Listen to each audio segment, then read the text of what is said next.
فتوقی پاکستان کی بڑی transport company TSL/BSL نے ڈرائیوروں کی 6 ماہ سے تنخواہیں روکنی 29 ڈرائیوروں کو نوکری سے نکال دیا۔ اس موقع پر صدر اتفاق یونین محمد آصف کا کہنا ہے کہ 10,500 روپے ماہانہ تنخواہ پر کام نہیں کر سکتے۔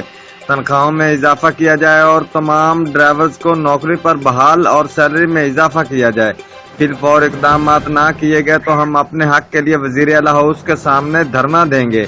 ان کا مزید کہنا ہے کہ ہم عرصہ 20-22 سال سے TSL/BSL کمپنی میں بطور ڈرائیور 10,500 روپے سیلری پر کام کر رہے ہیں، جس سے ہمارا گزارا بہت مشکل سے ہوتا ہے۔ کمپنی نے ہماری 6 ماہ سے تنخواہیں بھی روک رکھی ہیں اور ہمارے ساتھی 29 ڈرائیورز کو نوکری سے بھی نکال دیا ہے، جو کہ ہمارے ساتھ ظلم ہے اور ناانصافی ہے۔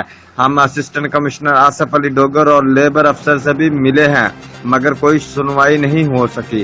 DC قصور چیف سیکرٹری پنجاب وزیر اعلیٰ پنجاب فوری طور پر نوٹس لے کر ہمارے تمام ڈرائیورز کو نوکریوں پر بحال اور سیلری میں اضافہ اور روکی گئی سیلریاں دلوائیں۔ رپورٹ مار Bisharat Siddiqui, divisional bureau chief, Geo express news, Lahore.